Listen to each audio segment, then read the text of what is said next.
Hello, and welcome to Filmmakers on Filmmakers. I'm your host, Scott Kelston. With me here today is filmmaker Chris Wilembrecht. Chris is also the host of Cult Film in Review podcast, where they discuss classic cult films. And Chris is also the writer, director, and editor of the upcoming short film Sweetheart. Now, Chris, one of the recent episodes of the Cult Film in Review, you discussed The Thing. We did, yeah. Can we talk about that a little bit? So the movie The Thing. Yeah, just to give you some context, the podcast centers around cult films or cult classic films, offbeat films, films that may have been forgotten, films that have garnered a big fan base over time that may have been bombs when they first came out. And The Thing is one of our most recent ones. It's part of our October picks, which is strictly horror films. We do one a week. And so this is a part of our horror slate. And The Thing, of course, is one of John Carpenter's most famous films, sci-fi horror film starring Kurt Russell. It takes place in the Antarctic, and it's about a creature that basically gets loose at a U.S. research facility and inhabits the bodies of the people at the facility. The film is widely acclaimed for its use of physical effects. Yes. Yes. Can we talk about some of your favorites? Absolutely. I mean, this was like the golden age of practical effects, especially for horror movies and sci-fi films. There wasn't a lot of CG, computer animation, that wasn't as widely used, so they had to create these things actually on set, a physical effect that worked and functioned and operated while the film was rolling. So this film particularly uses some pretty extravagant creature effects. Lots of blood gags, lots of high action, lots of blowtorches. So yeah, and John Carpenter is known for kind of being the master of horror, sort of bringing these things to life on screen. Can you remember, was it Rick Baker that did the creature effects? The same gentleman who did The American Werewolf in London? I actually don't recall who did the effects for The Thing. It could have been Rick Baker or one of his proteges. He had a lot of people that worked under him that went on to do effects, big-time effects in the horror world. So if it wasn't Rick Baker, it was probably somebody who was associated with him. Okay. One of your more recent episodes also, you dealt with a Japanese movie from the 70s, Houseu. Yeah, it's interesting that you bring that film up because it's so obscure to most people. It's a Japanese horror film from the 70s. It's very psychedelic. It's very crazy. It's unlike most films you would see today. There's a lot of humor injected into it. It's very colorful. Big matte backdrops, matte paintings were used to create a very surreal look and feel. Definitely a classic that people should check out. An unheard of classic for most. And that is a very sad story. Another episode you did recently was for the original Evil Dead film. The original Evil Dead film, yes, of course. And we started with the original because when you have such a powerhouse franchise, I feel like it's only appropriate to start with the one that kicks it off, So, yes, we tackled the Evil Dead. That was a very successful episode, which just goes to show how popular it is in mainstream culture. If you don't know about the Evil Dead, you probably know about Army of Darkness, or you probably know about the TV show Ash versus the Evil Dead. I mean, this was something that was started way back in the 80s. These characters started coming to life, and it was the reason that film is so important is because it was very DIY filmmaking. It was really the true spirit of independent filmmaking, which is get your friends together, scrounge up whatever money you possibly can, get creative with the camera, get creative with the effects. Freeze your butt off, be uncomfortable, you don't have good food to eat, so everybody's tired and cranky, but, out of all of this, you get an amazing masterpiece, something that actually went on to, influence so many other films in the future. Absolutely. Yeah. Can we talk a little bit about Evil Dead 2? Of it's course. one of my favorites. It's one of my absolute favorites. Yeah, it's definitely my favorite in the franchise, yeah. Going back to physical effects, this film is one of my very favorites. Can we talk a little bit about your favorite scene from Evil Dead 2? Do you have one? A favorite scene from Evil Dead 2, wow. The whole back half of that movie is literally chock full of just insanity and effects. And, I think one of the go-tos, but, it's super fun, is the crawling hand, the battle with him in his own hand. And, Bruce Campbell, the actor, You know, that was all physical comedy that he had to learn to do, you know, so far as to like taking his own hand and flipping himself upside down in the air and landing on his back, breaking plates over his own head, you know, making his hand look possessed until he finally severs it and it becomes truly alive. I think that's a super memorable, super fun scene. And then, of course, the end, when we finally reveal, you know, what's in the cellar, what comes out of the cellar. I don't want to give away too much, but you're a fan, so you know where it goes. Yes, I do. I dug into the back catalog of your podcast, and I saw that you'd reviewed one of my favorites, Trick or Treat. Yeah. Can we talk a little bit about that? Absolutely. Yeah. Trick or Treat is it's a more modern film, actually. You know, so that's another part of the show is we don't only dig back into the catalog from the 70s, 80s, and 90s, but we also try to pull things that could potentially be cult films that are more modern. And Trick or Treat is one of those films that we decided to do also for a Halloween pick. This was, I believe, last year. It's a horror anthology film, so it's a bunch of stories tied together. Usually there's something interweaving these stories, much like, like a Tales from the Crypt episode or a Creep Show or something like that. But Trick or Treat is one that is more modern. It uses more modern effects, more modern story, but they kind of go back and play on old tales.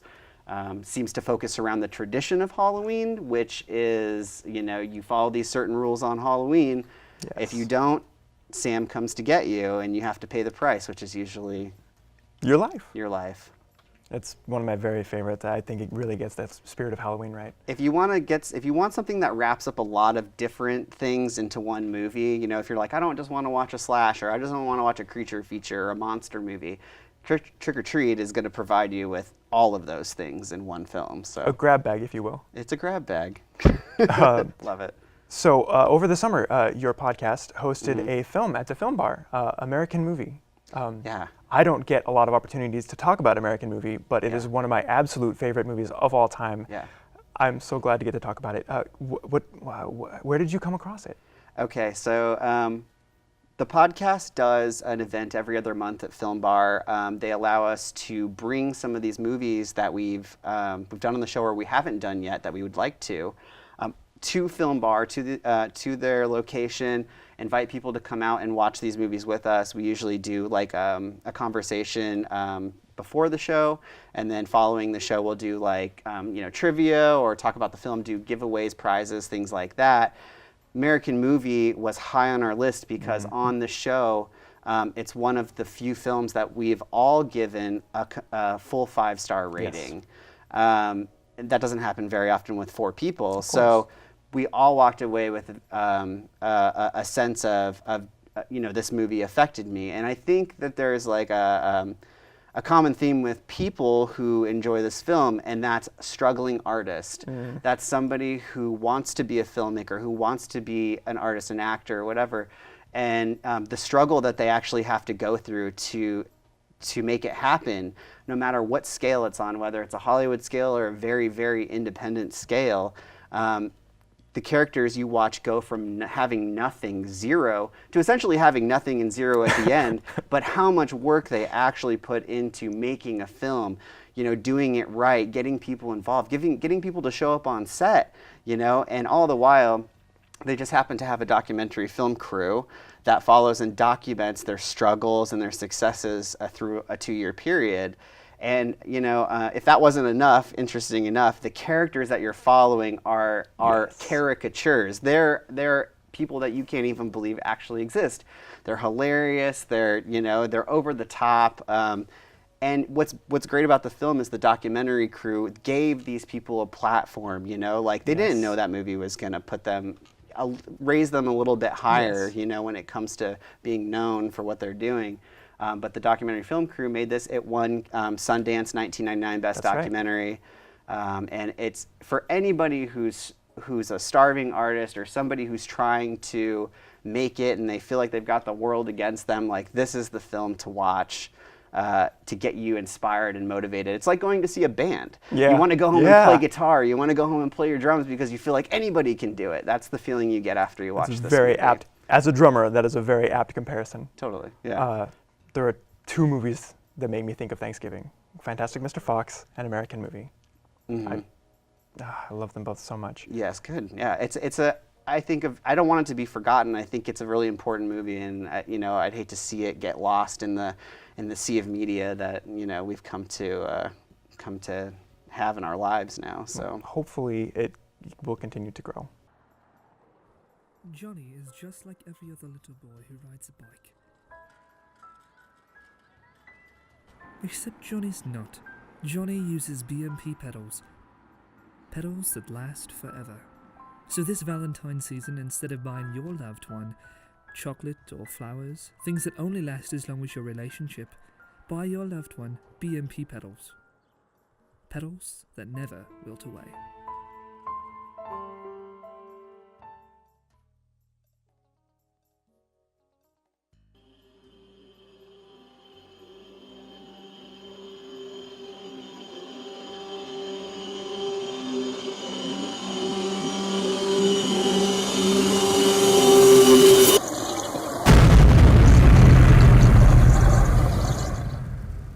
Brought to you by the Coalition Against Drowning. We are not responsible for any distress or discomfort that may come as a result of this video. And we're back with Chris Wilembrecht, writer and director of the new short film, Sweetheart. Chris, we have a trailer for Sweetheart coming up. Is there anything you'd like to say to set it up? it's just a simple teaser. Because it's a short film, it's hard to cut a trailer without giving a lot away. So it's really just a short teaser, and that's it. Yeah. All right. Enjoy this teaser for Sweetheart.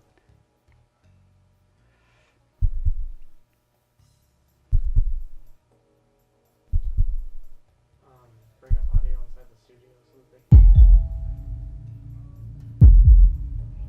We need audio inside the studio.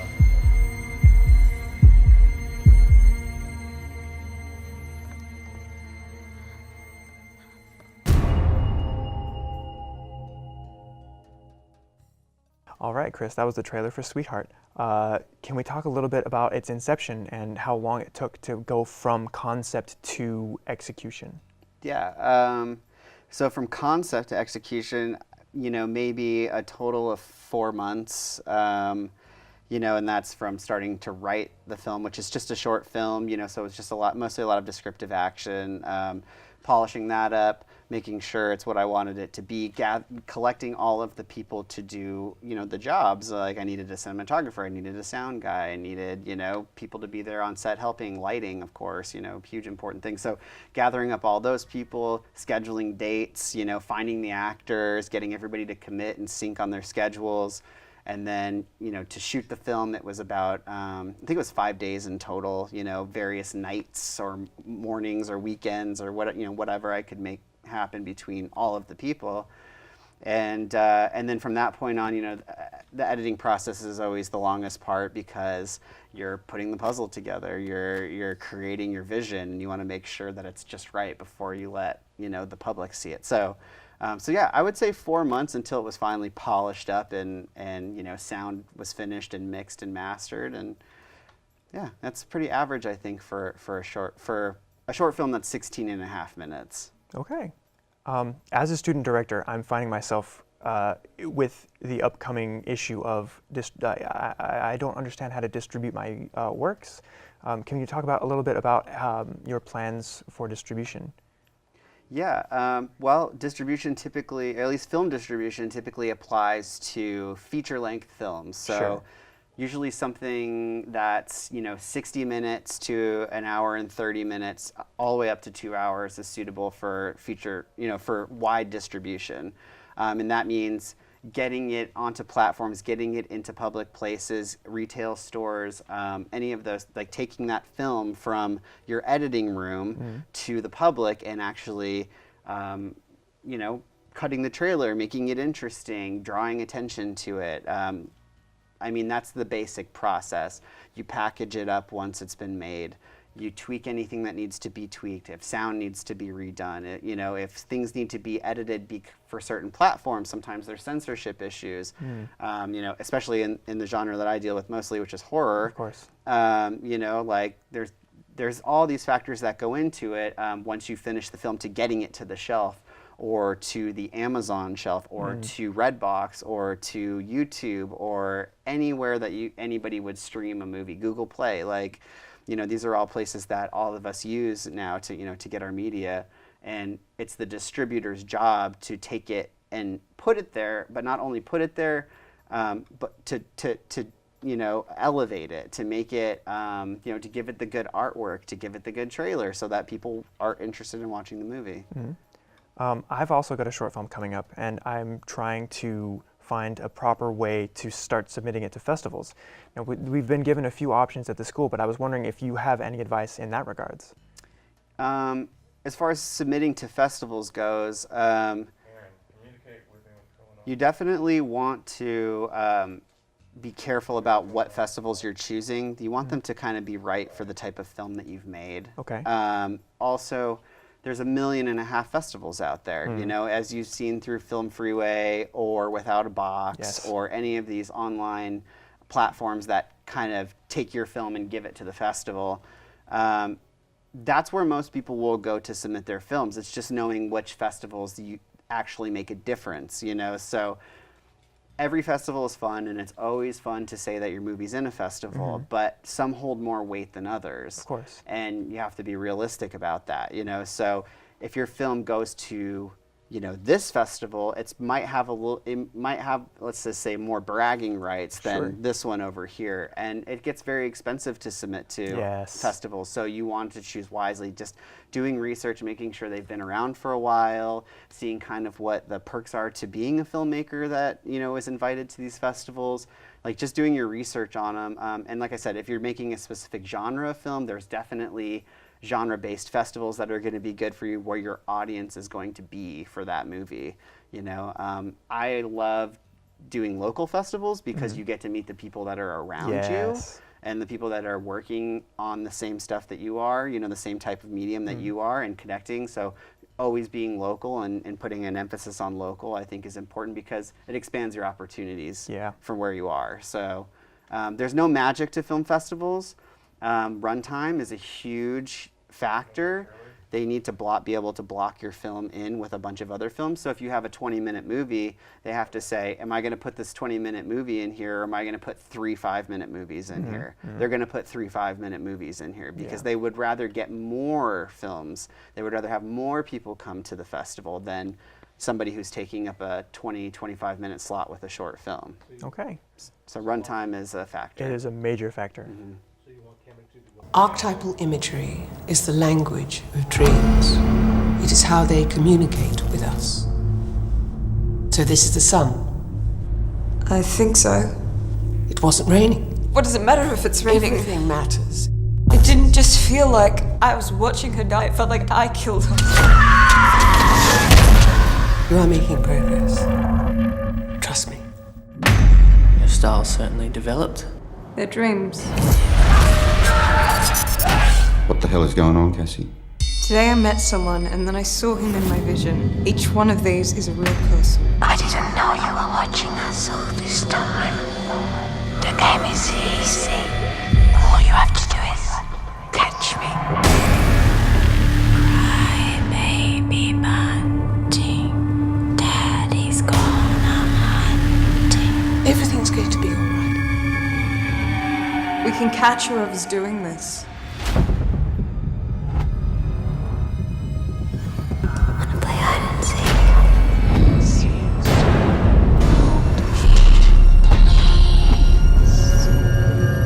Always get what I want. How do you believe me? I always did.